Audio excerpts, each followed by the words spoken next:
at all. And thanks for being here today, Kevin. Thank We're you. going to have to start off with what makes you interested in data ethics?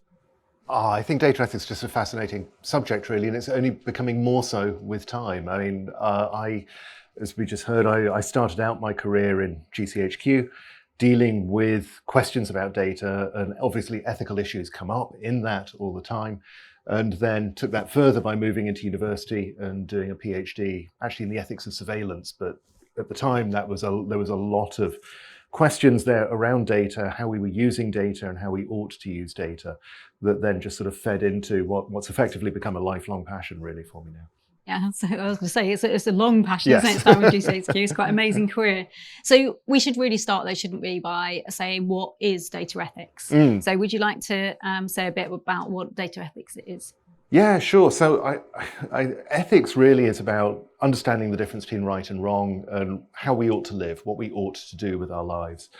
And so I think data ethics is really just taking that and applying that to data and saying, what should we do with data and what should we not do with data? What are examples of good in a moral sense? What is good data and what is bad data? I think a lot of people will kind of restrict that quite quickly into thinking, the common discussion at the moment goes a lot around privacy, a lot around bias. Those are issues which come up. But I think data ethics is more expansive than that and includes things like, well, how do we deal with reskilling and upskilling workforces? How do we deal with the idea that jobs may be lost and other jobs may be created? How about questions around transparency and things like that? So I think the ethical landscape around data is really quite large, and it's almost hard to find an area of data use that does not involve ethics in some way, shape or form. Yeah, so what do you think about, I think often it gets lumped in with data protection. So what do you use to differentiate, to help people understand that continuum really? Yeah, sure. So it does get lumped in, you're quite right. And I think data protection has, for some people, it's become a way of thinking, great, I've ticked that box. If data protection is meeting GDPR or the UK GDPR, then we can go through that. We can tick off all of that and say, yes, we've done that, and that's fine. What that misses is, well, firstly, GDPR is not perfect. There are some areas that GDPR does not cover. For instance, non-personal data is just not even thought about with GDPR. It's not an issue.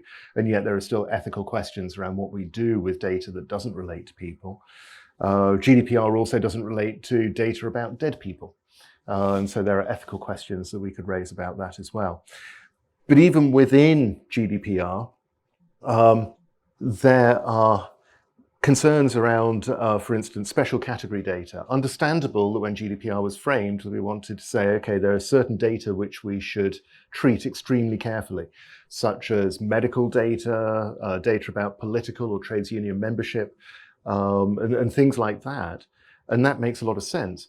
But what we're actually finding as we speak to clients in industry is that that's now leading to a suppression of a desire to push where we can go with data, because people are concerned that we can't collect this data. But if you can't collect that data, it becomes very difficult then to understand, well, how then do we monitor diversity and inclusion within our company or within our customer base? So questions around that need to come up and need to be dealt with. But I think, again, on a broader level, data protection is, if you like, seeing that as the law, deals with one area of data ethics. But there are other areas which fall outside of the law, and rightly so. So, for instance, we don't have laws in this country about lying or about cheating on your spouse. We would generally agree that those are bad things to do, but it doesn't seem right that they should be illegal. And likewise, I think with data ethics, there are bad things we can do with data which might not be appropriate to make them illegal, but nonetheless, we can all recognize that it's wrong. The flip side of that, of course, is just because it's not illegal doesn't make it all right. And that's something we've seen throughout the last 15 years, I think, particularly with some of the social media companies that have taken the, if we can do it, we shall do it kind of approach.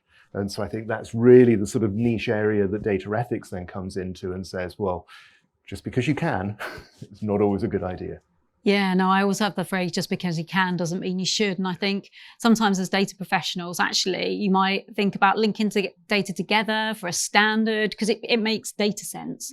But actually, ethically, is that right? Would people expect you to do that? So I think it's about that stepping back approach, isn't it? It may be legal to do it, but actually, is it ethical? Yeah. And you just touched on there about Facebook and Cambridge Analytica. So obviously tonight we're talking about how it affects the bottom line. Did you want to expand a bit about that example? I think everybody's pretty familiar with that one, because you do hear a lot of horror stories, and I think most of them really started at that point, didn't they? Well, I think they could go back. It depends on the field you're working in, but I think it could go back quite a bit further as well. But certainly the Cambridge Analytica scandal, where it turned out that there was a company that was claiming they could use people's data from Facebook to then micro-target advertising, which would then have an impact on elections, really, as you say, woke people up to what could be being done. Now, whether that was hyperbole or not that they were claiming, certainly there are cases of micro-targeting that we saw in the sort of 2016, 2017 period, just before the Cambridge Analytica story broke. And micro-targeting really is finding out the sort of preferences of a small number of swing voters and then saying, okay, how can we manipulate them to vote the way we want them to? And because it's micro-targeting, because it's only going to a handful of people that are known, and the only thing connecting them as a group is what the company knows about them, it means that the advertising can be sent to them and there's no healthy democratic check or accountability on that advertising to be able to say whether it's true or false.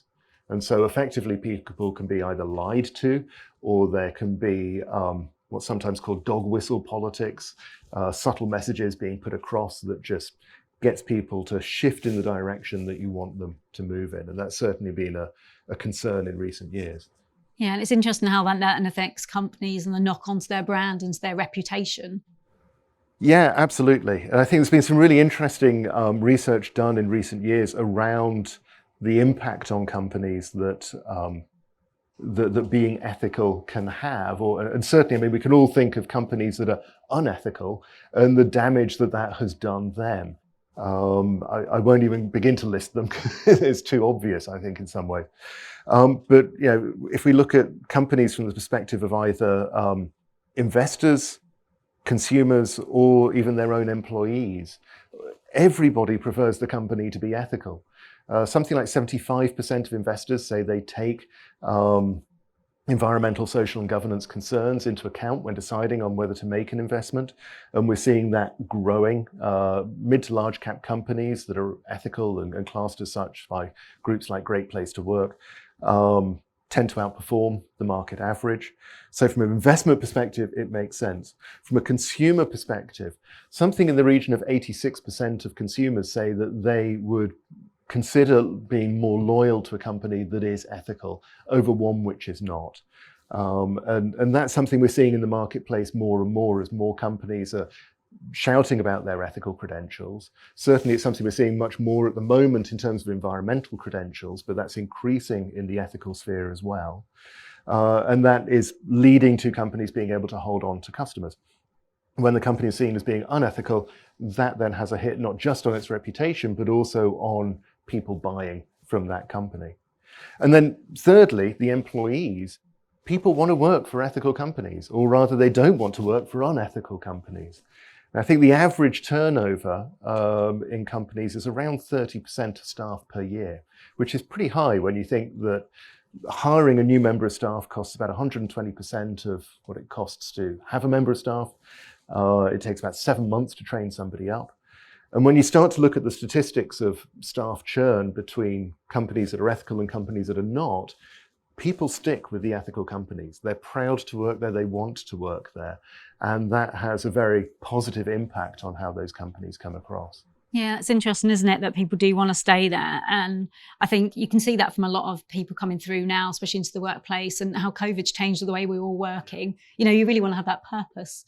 So yeah, no, it's interesting. So what about the impact then on data protection has on data ethics and how you use data? So obviously we said it's a bit of a continuum. One of them regulated, one of them's not, more social norms. But what about that impact it has? Well, on the whole, I'm quite for it. I think it's had a very positive impact on the whole. Having worked, to say, in privacy and ethics since around as an academic since around 2010, I saw a noticeable shift in people's thinking as to how seriously they took privacy from around 2018 onwards, when GDPR came into effect. Now, of course, it's interesting we say privacy. GDPR, I think, only mentions privacy twice in a footnote. It's about, as you say, data protection, not around the ethics. And so back to that concern that if you put too much emphasis on the data protection, then you could think you've ticked the box and move on without thinking about the rest of it. And I think one of the real issues kind of thinking about data ethics is that it's not just about the intention. It's not just about wanting to do the right thing, because I think most companies do genuinely want to do the right thing. Obviously, there are a few that don't, but we can leave those to one side because they're not really going to be worried about the ethics so much. But for those that do want to do the right thing, the problem is the intention is not good enough. You need to go further than that, because you have to look at the consequences of your actions, the consequences of what you are doing, what you are producing, how you're using data, and so on. And that's where ethics can get quite tricky, is starting to think through what are the future implications of what I'm doing today. Yeah, and I think that brings us to almost like the data life cycle. So we were talking before, weren't we? So because I used to work at Ordnance Survey, I've always been really quite tuned in to looking at all the apps collecting my geospatial data, and I'll be turning them off all the time because it just doesn't feel right for some of these apps to be collecting that data. It's not illegal. It's nothing to do, it's not against GDPR, but actually for me, it doesn't feel right for them. So it's interesting. Can you explore a bit with us then about the data life cycle and the considerations? Because I think sometimes we focus a lot on like the algorithms. That's what you hear about, isn't it, for data ethics? But actually, there's ethical implications throughout the whole data life cycle. Yeah, absolutely. So if we took a very simplified view of the data life cycle as being sort of collection, storage, processing, and then use, we can see there are ethical issues at each stage. So with the collection, very obviously, what are you collecting? Why are you collecting it? How are you collecting it? So to go to your example of the of apps collecting our location data, in many cases they're getting consent. And so for a lot of people, that's ethical then. If I've got consent, what more do I need? But there are impacts on that. If everything is monitoring you and everything is following you around, then any sense of locational privacy has effectively gone out the window. So questions there about how data is being collected. Questions then about how it's being stored. And this is something, again, GDPR is quite helpful with, in that GDPR requires the level of protection of stored data to be appropriate to the nature of the data which you are collecting. And that seems wholly correct, in my view, that you should have, if you have highly sensitive data, medical data, for example, then that needs to be kept very, very secure. Data which doesn't have any impact on people, doesn't have any impact on intellectual property, maybe you could be a bit more relaxed about that. But storage is definitely an ethical issue as well. Then processing touches on exactly as you were saying with the question about algorithms, not only in terms of the data which they are using, but also the questions that they are asking, the parameters that the algorithm has. So for example, I worked on a project quite a while back now where we were looking at automating CCTV monitoring, which back is about 10 years ago, was quite crucial at the time, because there were cases of CCTV operators who were faced with over 100 screens. And there's just no way that as an operator you could monitor that and have any idea about what was going on. And so this is a very simple approach, looking at how to automate some CCTV processes in airports and train stations. And one of the things that the project was looking at was whether or not you're walking with somebody. Now that might feel a bit creepy, but the thought was that computers can recognize if there's some left luggage. But what they can't recognize is if you've handed over your luggage to a friend while you go off and buy a newspaper. And so this was trying to be that little bit more clever and saying, well, can we recognize when two people are walking together, so you don't come back from buying a newspaper and find that your friend is surrounded by 20 guys with guns. So we started to do this, and we looked at the algorithm and chose an algorithm which looked at how people interacted with each other and surrounding areas. But the parameters it was looking at were going to vary wildly depending on which culture you were dealing with. So walking speed was a major factor in this, and yet walking speeds vary hugely between, I think the fastest was Canadian men who walked about 80 meters per minute, and the slowest was Saudi Arabian women whose rate was around 35 meters per minute. Odd what sticks in your head. Like a great quiz question. Yeah, exactly. And as a result of that, the algorithm was going to establish a norm at some point, and people were going to fall outside that norm. And so there were going to be issues coming up with that. So that gives you some sort of idea about the processing side of things. And then obviously with use, how are you going to use this? Are you going to use it? Firstly, are you going to use it for the purpose you said you were going to use it for when you got people's consent? Is there a risk of function creep if it starts to be used for other ends, other purposes? But then also, are those uses good uses? Are they correct? Are they morally upright uses of the technology that you've got? Again, another example from quite a bit back in the past. When punch card machines were first introduced, they were introduced in America initially to help with the American census. Then they spread across Europe very quickly to be used in European censuses. And then when the Nazis moved across Europe, particularly when they went into Vienna, where they had the whole census sorted out on punch card machines, it took them a matter of days to work out who was Jewish living in Vienna, where they lived, and then they could round everybody up remarkably quickly. So that question about use and how it is being used, again, not just the intentional use, but also potential unintended consequences that might come from this are really important to think about. Yeah, I think that's a really good point about those unintended consequences. I also think you had a good phrase that I think I use is don't be creepy. And I think data ethics sometimes comes down to that summary, isn't it? If it feels creepy, then you've probably crossed the line by the feel of it. But I think quite often for some people, there's that sense of, but I mean well. Yeah. So therefore it's not, I'm not creepy, I'm not being creepy. But again, it's that thinking through to the consequences that's not necessarily how it's going to be perceived. And that ultimately is how your technology is going to be judged.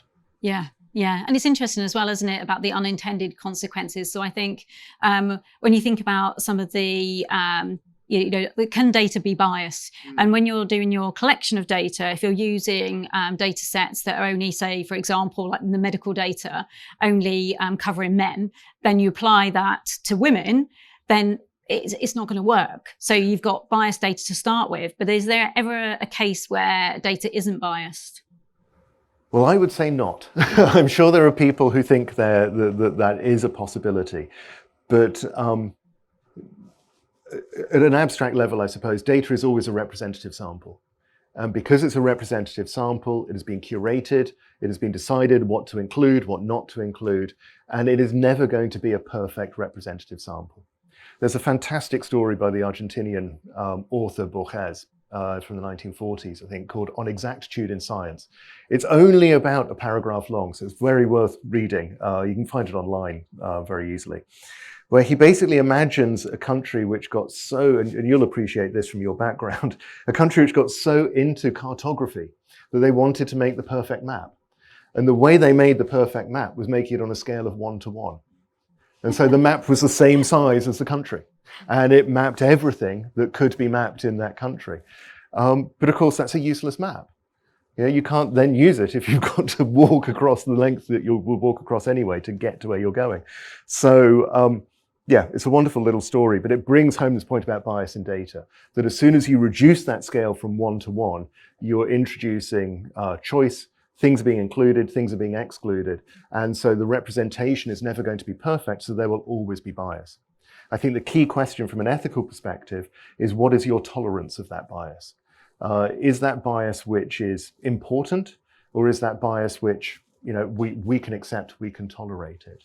And when the bias obviously relates to groups in society that have traditionally been subject to prejudice, then that bias is going to become even more problematic. It goes beyond just, this isn't a very good tool because it just doesn't work very well, to this actively discriminates against people.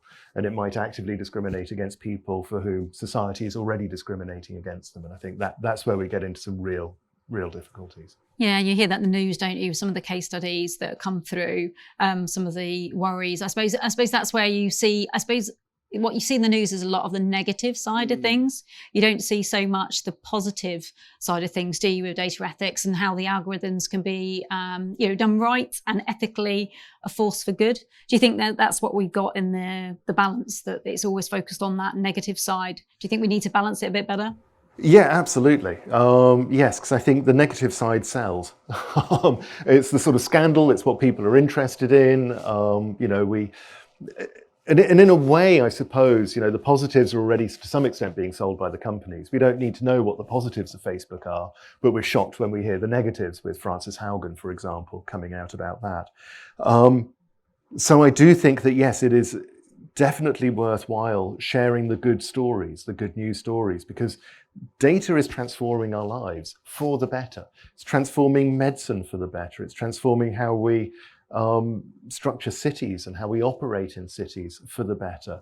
There are all sorts of ways in which data is benefiting us. And of course, that's ethical as well. Ethics isn't just the negative. Ethics is also the positive. And as you say, trying to get that balance.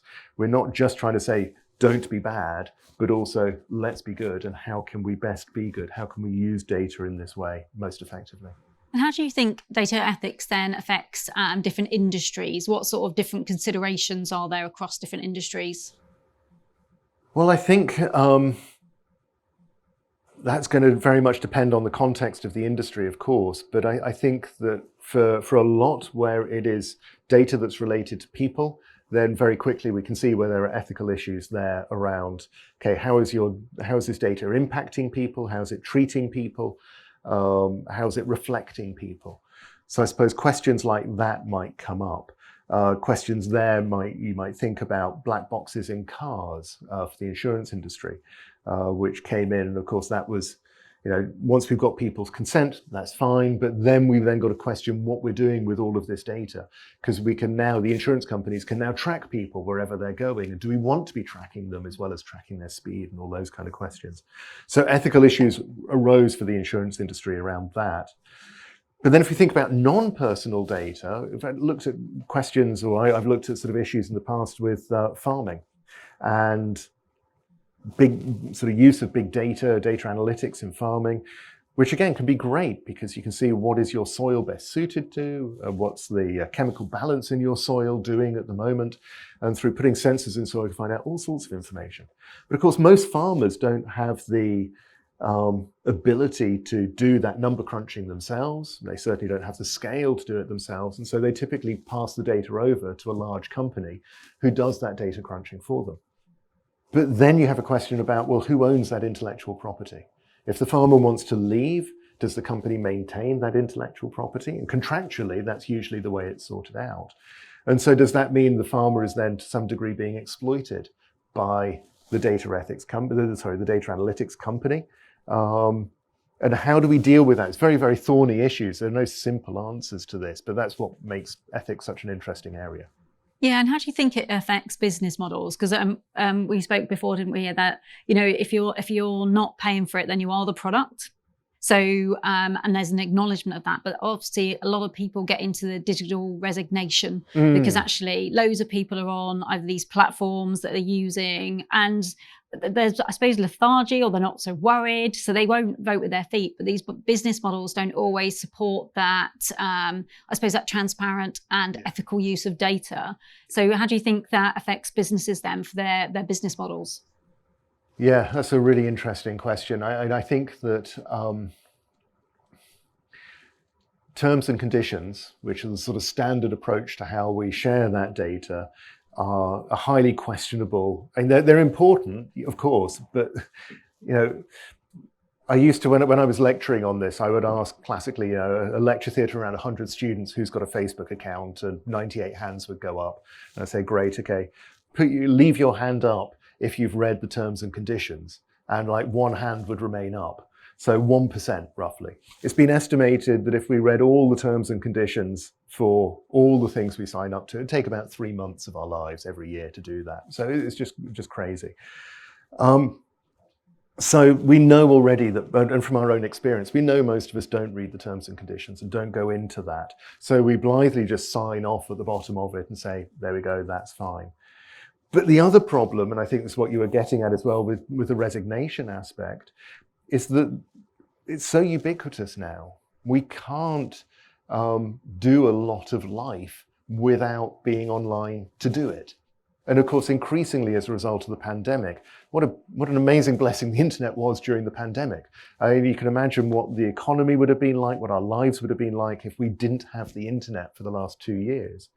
But by the same token, you know, if we want to engage with people, we need to do that over a social media app. If we want to, even if we want to go and make an appointment to see our doctor, quite often we end up doing that online first as well. I do most of my shopping online now. And so it becomes very hard to escape this sort of digital environment. And you get to the two extremes where either you kind of jump in with both feet and just say, fine, I'm going to be tracked to the nth degree and I'll just have to live with that. Or you're going to go completely off grid and live in a hut in the woods somewhere and hope that you never get found. We've got to find some reasonable balance for society in the midst of that, where we're not being constantly tracked, but we are getting the sort of services that we want. And quite what that business model looks like, for many of us, of course, the blunt reality is we don't want to pay. And so we put up with advertising. The way advertising brings in the money is through the targeting of advertising, and not unreasonably so. But how can we sort of work this out to society's advantage, I think, is a really key question, which, I think we have been struggling with this for the last 10, 15 years, but it's one which we're going to continue to struggle with over the next 10 to 15, I think, before it really gets resolved. Yeah, and do you think there's enough understanding for the general public about what is happening to their data, so they can say, no, I'm not happy with it, Because I think if you asked a lot of people who weren't in the know about how their Facebook feed came up, they'd just say it was the latest one that somebody has just written, not realising actually, no, it's not that. It's the targeting, they're being shown deliberate posts. Yeah. So that lack of understanding about how it all works. Do you think there's more that's needed for the general public? Do you think the next generation coming through understands this probably more than those who have not been brought up with the internet from the younger ages? Unquestionably, yes. I mean, I think that yes, and the next generation, Generation Z, is I look at my own children, they're much more internet savvy than a lot of my friends are. They are much more aware of this. They were, throughout primary school, they were given education about predatory behavior online and what to look out for there. And then as they've grown up into teenagers, they're now extremely digitally aware, very, very cynical about the internet and what it's doing and how it's using them. But of course, the internet isn't going to stop with them. The internet, well, depending on when you see the internet as being born, the internet's been around pretty much for my entire lifetime, not the World Wide Web, obviously, but the internet itself. And with each generation, there's an awareness of what's out there, but it's not the awareness of what can be being done, what is being done with your data. And so I think that it's something we need to be constantly aware of. But coming back, sorry, I sort of going off on a bit of a tangent there, coming back to your main point though, for the general public, no, I'm quite concerned. Being immersed in this stuff, as I'm sure you found as well, being immersed in this stuff over any length of time, you read all about it, you catch all the news articles when they come out, you read all the books and everything else, and you sort of inhabit it. And then when you meet somebody that doesn't inhabit the same space, it's really shocking that they don't know all this material. Or they'll come out with something that's really groundbreaking for them, but that was actually headlines in the news for you about 10 years ago. You kind of think, wow, you've got so much more that you're about to find out about that's going to scare you. And hopefully thrill you as well if we look at some of the positives. So yeah, keeping that balance in mind. Yeah, definitely. And what do you think about the international element? So I think, that sometimes data ethics can be more difficult if you're a global company, because actually there's different viewpoints around the world of ethics. Do you have that same sort of opinion? Have you got a different opinion on that?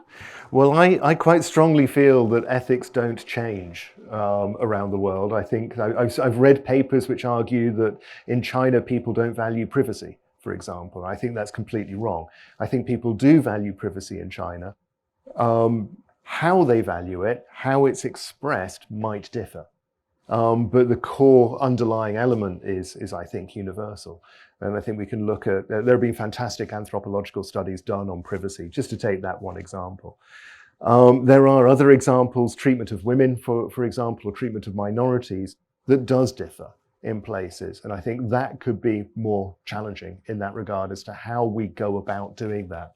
But again, one of the good things of the internet is that that is forcing people, the globalization that has brought about, is forcing people to confront one another about these ethical ideas and what should be the ethics of the internet, how we treat each other on the internet.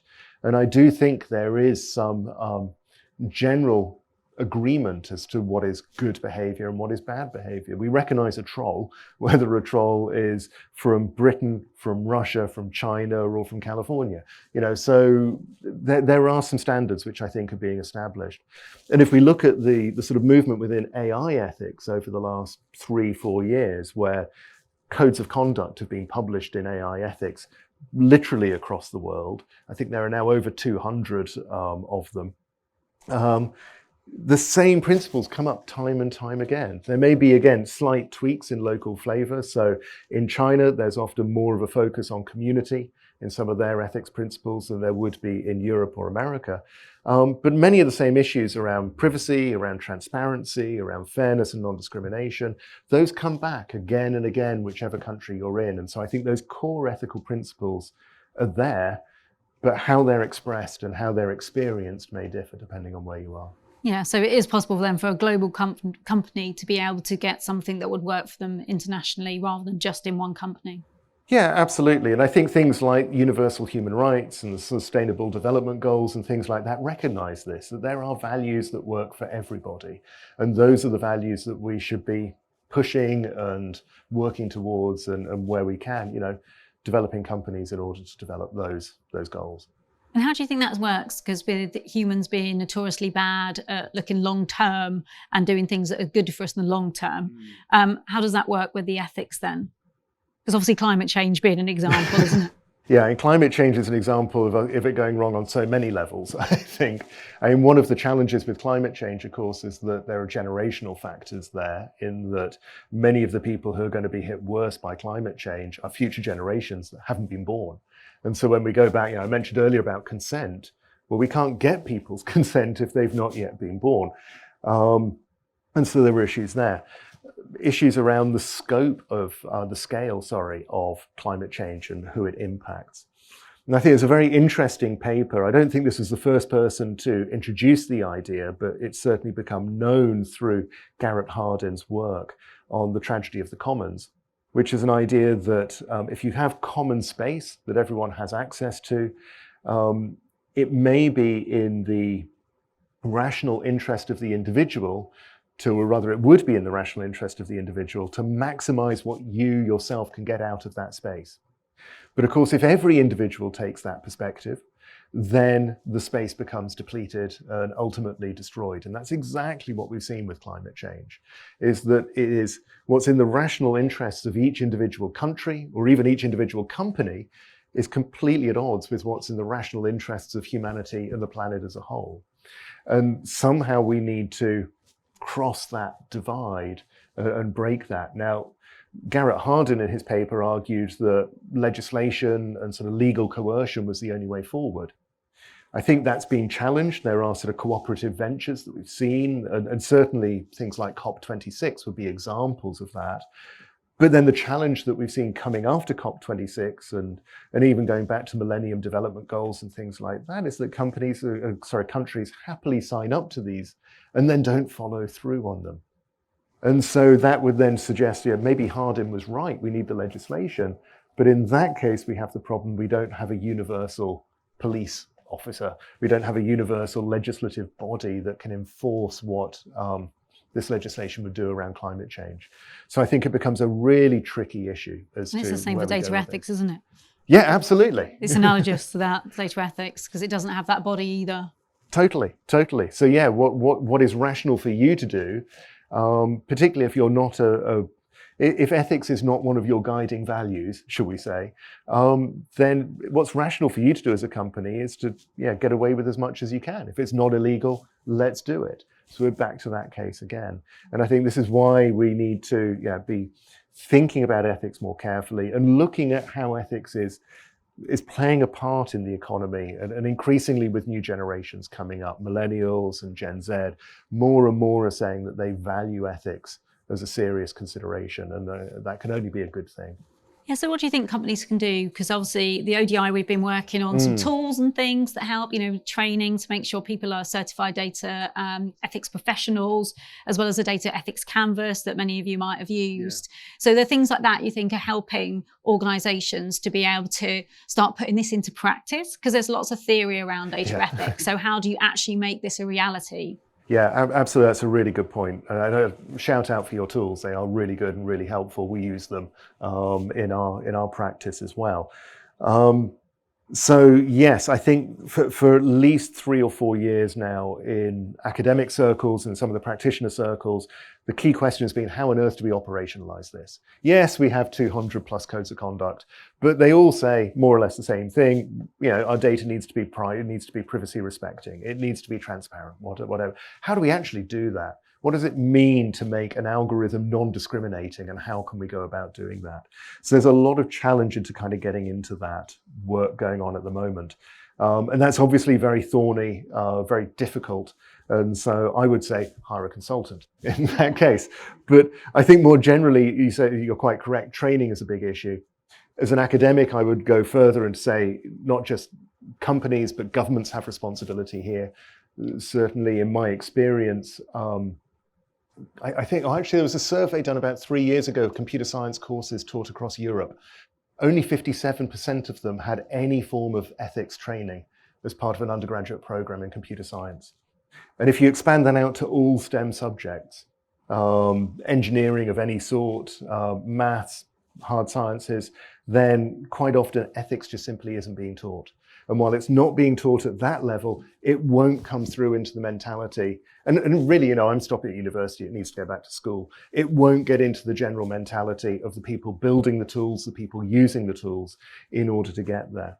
But I think those are key issues that we need to have better training, have great tools, bringing it into companies and seeing companies kind of just get it and get the need for it. And I think that's really where we need to be going at the moment. Yeah, I think that'd be really good for companies to actually take it into consideration, have that baseline, and then they can work their way up, can't they? I mean, it's almost like, I think when I looked at the data ethics canvas, it's like the data protection impact assessment you do for a project. So you can actually use it practically on your project and work out. So I think it's good. And then looking at some of the stuff we've been working on recently on the data ethics maturity model for an organization, looking where they've got places where they can develop, some areas where they're strong. So I think it takes that holistic approach, isn't it, for organizations? Because it's not going to be, it can't be like a checklist like some people view GDPR. It can't be like that. It needs to be a cultural thing that's embedded. Yes. And that impacts then on the brand and your opportunities you can have as an organization. Well, we very much believe in something called ethics by design, where you're trying to get ethics throughout the whole system. My last academic post before moving here was in the Netherlands, where this is a huge thing, is value-sensitive design, ethics by design, and so on. And what that really looks at is saying, we can't just stop with ethics being a requirement. When we think about the requirements for a new product, yes, it's going to be privacy respecting, yes, it's going to be transparent. And then we produce the product and we're just saying, yeah, okay, it didn't quite match those requirements. Well, we've got it now, let's roll it out, kind of thing. Obviously, it doesn't happen quite as cynically as that. But I think that with an ethics by design approach, you really go back to exactly what you were saying with the data life cycle, which is what you've done with the data ethics canvas, and say, yeah, what do we do at this stage? What are the questions we need to be asking ourselves? Yes, at the requirement stage, but also at the data collection stage, the data monitoring stage, the data processing, all of this. There are ethical issues which arise at each stage, and we need to be thinking those through really quite carefully in order to make sure that the end product is a good product that's recognized as such, and that ultimately is sustainable. Because if people find it's unethical in some way, shape, or form, then they're going to stop using it, and instantly your market is going to disappear overnight. And so, it's a serious consideration for the longevity of any products that are being developed or the value of a company that you want ethics to be running through it, because it's going to harm if it doesn't. And so thinking about that, what do you see as the future? Obviously, we've come a long way in data protection terms. If you think about, the first Data Protection Act was in 1998, I think it was. That sounds right. Yeah, sounds right. And then we had 2018, Yeah. you've had GDPR come through. So obviously that's all shifted over many years. So what about data ethics? Because it feels like actually this is more of an emerging area where we're talking about it more and more. What do you see as the future of data ethics? Well, I definitely think it's growing. And there's no question about that when we look at the statistics. I've already talked a little bit about, forthcoming generations and the way that Gen Z and millennials are looking at the importance of ethics in companies and ethical practice and so on. And so I think that is just going to become more and more significant. And certainly it's being talked about a lot online. In ways that it never was. I mean, growing up in the 70s, I remember people wearing real fur and arguments about whether real fur should be banned and so on. And then in the 80s, you get things like the Body Shop coming along. By the 90s, Lush, and it's starting to expand out. And now with the invention of things like the B Corp movement, we're seeing, and fair trade movements in coffee and chocolate and so on, we're seeing ethics being taken much more seriously throughout society and throughout certainly consumer society in a big way. And I think that is just going to become more and more real as I say, as Gen Z enters the marketplace and really develops its purchasing power furthermore. And I think another interesting, just throw one more statistic out along those lines. I was reading something this morning about the transfer in assets that's going on at the moment between baby boomers as they shuffle off the mortal coil, if you like, not wanting to be too brutal, and the assets which they have are inherited by typically millennials. That transfer of assets is worth somewhere between $30 and $70 trillion. And all of that money is now moving into the hands of people who say in survey after survey, they care about ethics and they think this is important. And so that money in terms of investment, in terms of spending, is going to be going towards ethical companies. And I think that will really shape the way that society looks. And I certainly hope it shapes the way society looks over the next 10 to 20 years. And I think that really makes it clear then for what that means for the bottom line. Indeed. Thank you, Kevin. That was brilliant. No, thanks, really Lisa. good. Pleasure. Hi, Mike Colcliffe. Earlier on you were talking about people wanting to work for companies with good ethics. I kind of look at the big, I think when we talk about a lot of these things, at the back of a lot of people's minds is the big 5 tech companies. And I wonder how many of those have got really good ethics. In a sense, you've got they want to work there. They know they're going to flawed sect-like organizations. So how do those two things fit in with your sort of arguments? Oh, thanks, Mike. That's a good challenge. Good comeback. I think that first off, those big 5 companies might be an unrepresentative sample in that regard because they are so big. But even taking those, each of them has its own ethics wing. How important it is seen within the company may be questionable, but obviously Google got into trouble about a year ago with Timnit Gebru, who was one of their ethics researchers, a postdoc doing ethics research with them. And she wanted to publish something which Google did not want her to publish, and she ended up leaving the company over that issue. I might say forcibly leaving the company over that issue. And so I think, to be fair to those companies, I think that they do recognize that they have issues. And I suppose I'm being charitable to think that they are trying to address those issues. If nothing else, because they do recognize the harm that could come from being seen to be unethical. And Facebook, certainly when there are challenges to that, they respond pretty quickly when it becomes public. Of course, ideally, it wouldn't become public because it wouldn't happen in the first place, and they would be dealing with this, up the line. So I think that is the big challenge that we need to be dealing with now, is trying to get them to be ethical in the first place. But I think a lot of people did leave Facebook, particularly around the last US election. There were a lot of people who left because they disliked the way Facebook was acting over political advertising, I think, at the time. And that became quite problematic for them. So it is happening. It's just not happening on a massive scale with those companies. But I think, again, the scale of those companies is such that you've got to have really, really strong convictions to give up a job with somebody like that. And more power to people who do that. I think that's great.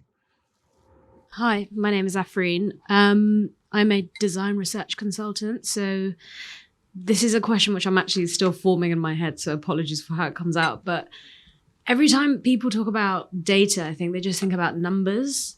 And this is something that I'm coming up against in my practice. So the kind of data that I collect is very qualitative, and it's, asking people about their opinions. And some of the research that I'm currently doing is centered around diversity and inclusion and how we get those voices amplified.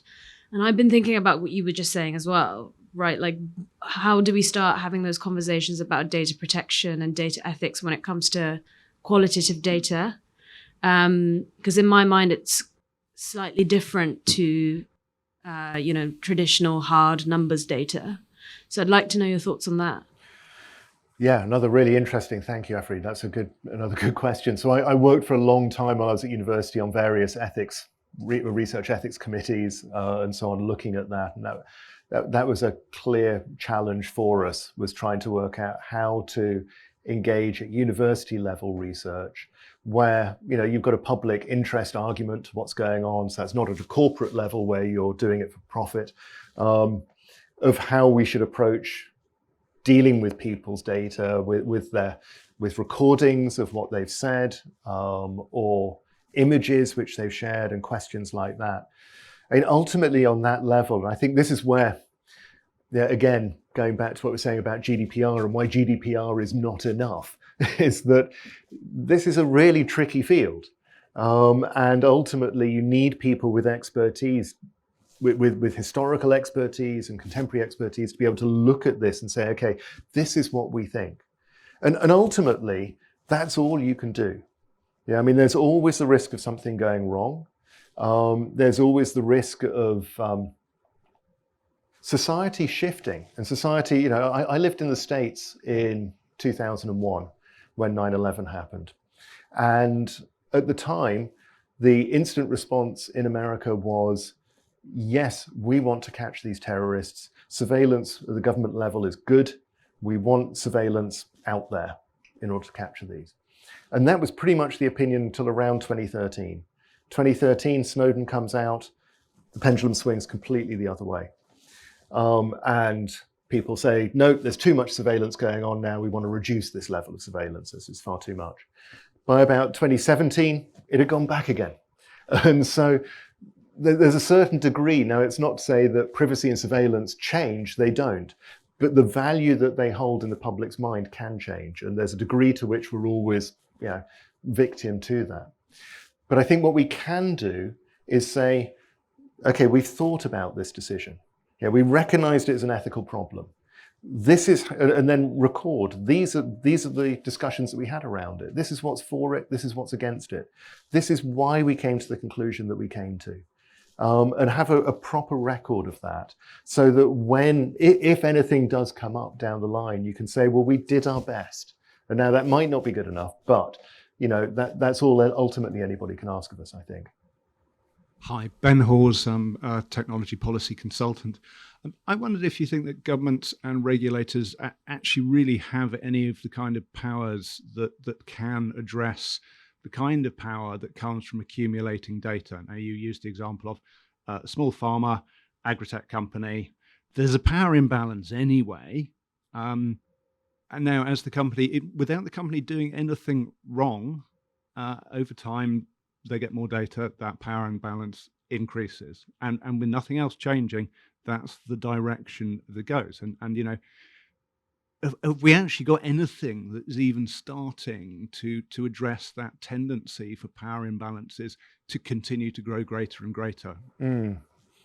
Thanks, Ben. Yeah, on that one, I would say, and Lisa, by all means, jump in, because I'm better give a shout out to ODI here. I think moving towards open data, and the more we can do that, and the more we can share data safely and effectively, the better. Because that, if we're worried about those power imbalances, then by having the data publicly collected and publicly available, then that avoids that, because the data is there for everybody. It doesn't become a monopolistic preserve of one company, but it can be there for all. But that does take government regulators to sort of take that by the horns, and also for them to be invested in making sure that data is secure. And that data, you know, they're not going to make a mistake and suddenly say, yeah, Farmer Giles's data is now publicly available and we can all see exactly where he's making his money from and where he's suffering, so his competitors can now get in on the act. So it's not a simple solution, but I do think it is the solution. I also think it's about thinking about data as infrastructure. So there's some infrastructure that's critical for countries to have, and that's the sort of thing where you start thinking about private data for public good.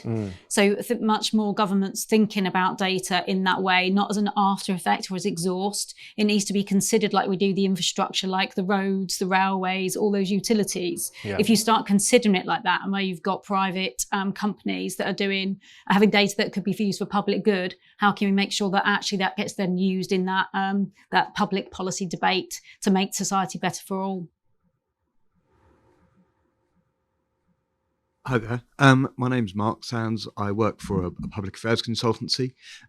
We're doing increasing amounts of work about the way that our clients and other businesses, frankly, are shaped by, or their contributions are shaped by, the regulatory and the political debate around these issues.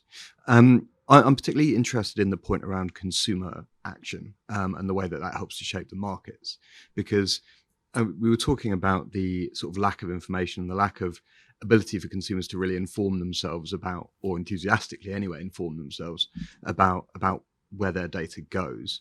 We have seen some early efforts on this front, things like the changes in the App Store, that kind of thing. I don't know if this is a thing that, you know, can be solved by food labeling. That seems to be the solution that we put to everything. But is there any evidence actually that when consumers get this information presented in very digestible, very clear ways, they change their views? They don't continue using the apps that hoover up all their data? That's you really put me on the spot there, Mark. My simple answer is, I'm sure that there is, but I don't know where exactly or what. You know, I think back to the unethical behavior of Volkswagen over their emissions cheating scandal. I don't know what the statistics were for purchases of Volkswagen vehicles in the wake of that. I imagine, I rather hope it had some impact on that. Lisa, can you think of anybody that has... I think it comes into some of the research on digital resignation. So if you look at some of that, I think there's a lot that where actually people don't change that behaviour because it's easy for them. So I think sometimes then it's about the business models that need to change, because I think if you're asking people to make something more difficult for themselves, I don't think they automatically sign up for that. But definitely there's lots of research on that digital resignation and how you can try and change that behaviour, because people do want an easier life. And I might be right in thinking, and somebody here might be able to correct me if I'm wrong, but that Facebook recently had its first month of negative growth. They actually lost members in Facebook quite recently for the first time. Now, that could be for all sorts of reasons, but you know, it coming pretty soon after the Frances Haugen revelations would seem to suggest there might be more than just a casual correlation there, that some people might have stopped using it for that reason. Hi, my name is Peter Jackson from a data consultancy called Intuitor. I just wanted to ask about operationalizing data ethics. We do a lot of work about data governance by design, so I love data ethics by design, and a lot of work on culture, but it's a bit of an idealistic state. So who do you think should take ownership of this within an organization? Do you want me to go for this one? You After go ahead. being head of data for a while and interim CDO at Ordnance Survey. So I think it comes from that data office. So I do think for organisations, I've seen them work best where they've got those data leaders in place that are driving the change, be them data governance, be it data ethics, you know, bringing that all together. I think you do need that leadership because you need to be able to communicate at the C-suite of why this matters. And I think that's an important first step about operationalising it. And it's about that emphasis and the culture. So I think it's when you look at the different aspects of looking after your data well, I think a lot of people can start just on, I want a data scientist and do some fancy stuff with data. Well, that doesn't help you have that foundational data that you need, that assurance you need before then you can work on all the fancy stuff you would want to do with it. So that holistic approach, that data leader that can come in and bring that all together, I think is really important. I think data ethics is part of that package. So looking at it holistically definitely would be the way I'd go and where I've seen it work well in organizations. But I also think it's about the culture. So when I joined here, I thought it was really interesting. One of the mandatory courses that we have to do is a data ethics course. So it's an introduction to data ethics. So that really sets a culture then for everybody joining ODI that we have to do that. So it's that sort of thing that, you know, you can really push through. And I struggle to see how organizations wouldn't be able to do that without even an advocate, a voice that's going to be sitting there trying to just push the right messages through. Yeah, I would just, agree with that 100%. If it's not happening at the C-suite, then the company's probably not taking it that seriously. It needs to be, and again, one of the nice things with the Chief Data Officer role is the independence that comes with that. And I think that is a crucial thing for the ethics as well, because often with ethics, you're going to, everybody's great when the ethics are positive. We can all agree with that. Everyone wants to be ethical, fantastic. We all know that works for us. But when you've got bad news to share, you want to be able to share it. And if you can't, then your company has a problem. And that's why it needs to be a really senior person that has that responsibility, who can then share that with impunity and see changes brought about. Thank you.